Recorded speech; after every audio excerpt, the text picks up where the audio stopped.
என் நெஞ்சில் குடியிருக்கும்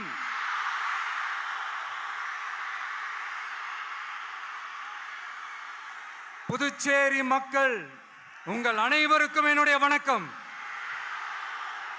வணக்கம் வணக்கம். எல்லாரும் எப்படி இருக்கீங்க?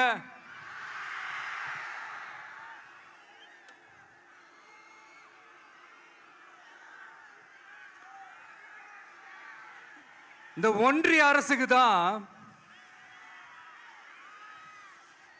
தமிழ்நாடு ஒரு தனி மாநிலம்,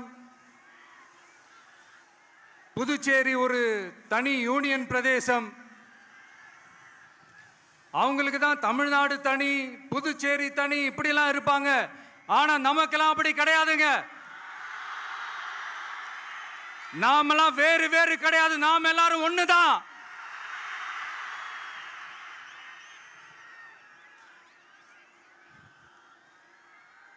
தமிழ்நாடும் புதுச்சேரியும் தனித்தனியாக இருந்தாலும் நாம் எல்லாரும் ஒண்ணுதான். நாம் எல்லாரும் சொந்தம் தான்.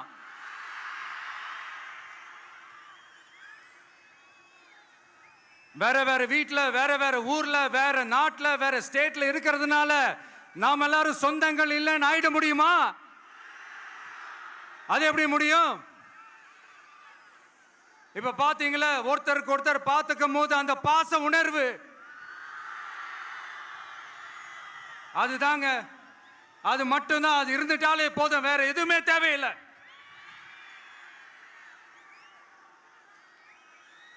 அதனால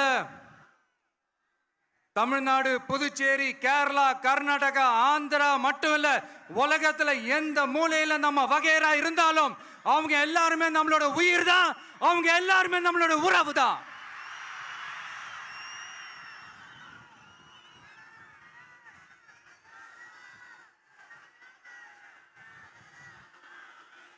புதுச்சேரினாலே உடனே ஞாபகத்துக்கு வர்றது மணக்குள விநாயகர்,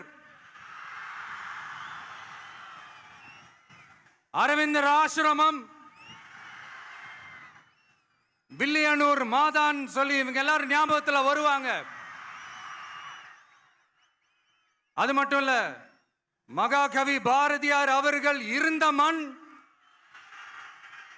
பாவேந்தர் பாரதிதாசன் அவர்கள் பிறந்த மண். அது மாதிரி இன்னும் சிறப்புகளை அடுக்கிக்கிட்டே போலாம். ஆனா அரசியல்னு வந்துட்டா ஒரு முக்கியமான விஷயத்தை பத்தி நம்ம சொல்லி ஆகணும். 1977ல புரட்சி தலைவர் எம்ஜிஆர் அவர்கள் தமிழ்நாட்டில் ஆட்சி அமைச்சாங்க. ஆனா அதுக்கு முன்னாடியே 1974லயே இங்க புதுச்சேரியில அவங்களோட ஆட்சி அமைஞ்சது. அதனாலதான் அப்பவே சொன்னாங்க, நமக்காக வந்தவர் எம்ஜிஆர், அவரை தமிழ்நாட்டில் மிஸ் பண்ணிடாதீங்கன்னு நமக்கு அலர்ட் பண்ணதே புதுச்சேரி தான். அப்படிப்பட்ட புதுச்சேரியை நம்மளால மறக்க முடியுமா? அது மட்டும் இல்ல, இங்க இருக்கிற மக்கள் தமிழ்நாடு மாதிரியே புதுச்சேரி மக்களும் என்ன கிட்டத்தட்ட ஒரு 30 வருஷமா என்ன தாங்கி பிடிச்சுக்கிட்டு இருக்கிறீங்க.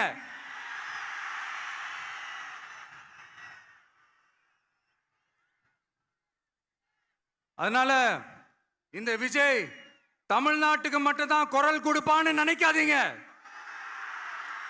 அப்படி பண்ணாத தவறு. புதுச்சேரி மக்களுக்கும் சேர்த்து தான் குரல் கொடுப்பான்.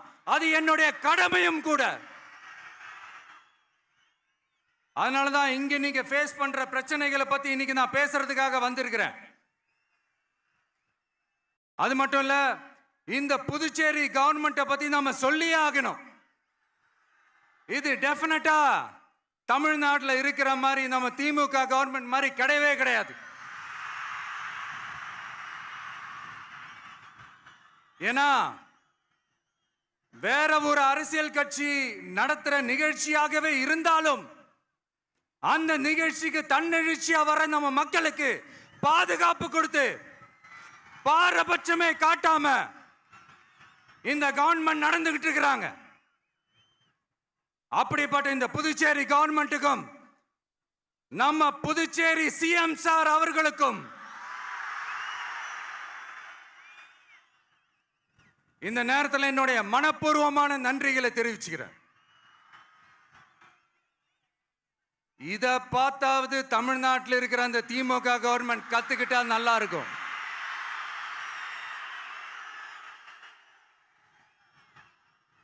ஆனா அவங்க கத்துக்க மாட்டாங்க. பரவாயில்ல, வரப்போற எலெக்ஷன்ல 100% கத்துக்குவாங்க. அத நம்ம மக்கள் பார்த்துக்குவாங்க.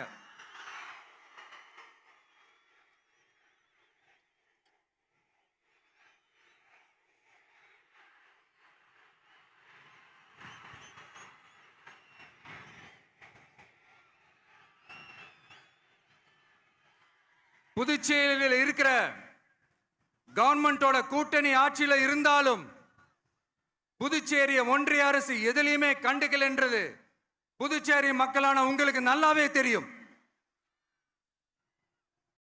மாநில அந்தஸ்து கோரிக்கையை மட்டுமா கண்டுக்கல, இங்க வளர்ச்சி ஏற்படவும் துணை நிக்கவே இல்லைன்னு கேள்விப்படுறோம். இந்த புதுச்சேரிக்கு இன்னும் மாநில அந்தஸ்து கொடுக்கல. மாநில அந்தஸ்து வேணும்னு கேட்டு பல முறை சட்டசபையில தீர்மானம் போட்டு ஒன்றிய அரசுக்கு அனுப்பி வச்சுக்கிட்டே இருக்கிறாங்க. இந்த வருஷம் கூட மார்ச் மாசம் 27ஆம் தேதி 2025 அன்னைக்கு ஒரு தீர்மானம் போட்டாங்க. அது மாநில அந்தஸ்து வேணும்னு கேட்டு ஒன்றிய அரசுக்கு அனுப்புற 16வது தீர்மானம். புதுச்சேரி காரைக்கால் பகுதிகளில் மூடப்பட்ட 5 மில்கள், பல்வேறு தொழிற்சாலைகளை மீண்டும் திறக்கிறதுக்கு இதுவரைக்கும் ஒரு துரும்ப கூட கிள்ளி போடல. பல்லாயிரக்கணக்கான இளைஞர்களோட வேலை வாய்ப்புக்காக எதையுமே செய்யல. இங்க ஒரு ஐடி கம்பெனி உருவாகணும்ன்றது எண்ணமே இல்லை. அதை பத்தி யார் பேசினாலும் அது அவங்க காதல விழவே விழல. இங்க ஒரு அமைச்சரை ஊழல் குற்றச்சாட்டுல பதவி விட்டு நீக்கப்பட்டு அந்த இடத்துக்கு இன்னொருத்தரை நியமிச்சு 200 நாள் ஆச்சு. இன்னும் அவருக்கு ஒரு இலாக்காவே தரல. இந்த செயல் சிறுபான்மை மக்களை அவமானப்படுத்துறதுன்னு அந்த மக்களே சொல்றாங்க. புதுச்சேரியோட முக்கிய அங்கமாக இருக்கிற காரைக்கால், மாகே, ஏனாம் பகுதிகளில் எல்லாம் முன்னேற்றமே இல்லைன்னு அந்த பகுதி மக்கள் சொல்லிக்கிட்டே இருக்கிறாங்க. குறிப்பா காவிரியோட கடைமடை பகுதியான காரைக்காலை மொத்தமா கைவிட்ட மாதிரி தான் இருக்குது. இது எல்லாமே முன்னேற்றம் அடையணும். டூரிஸ்ட் பிளேஸ் ஆன புதுச்சேரியில போதுமான அளவு பார்க்கிங் வசதி இல்ல, போதுமான அளவு கழிப்பறை வசதி இல்ல. இதெல்லாமே மேம்படுத்தணும். புதுச்சேரி கடலூர் மார்க்கமான ரயில் திட்டம் வேணும்ங்கிறது நீண்ட கால கோரிக்கை. புதுச்சேரி மக்களுக்கு ஒன்னே ஒண்ணுதான் சொல்லணும், இந்த திமுகவை நம்பாதீங்க.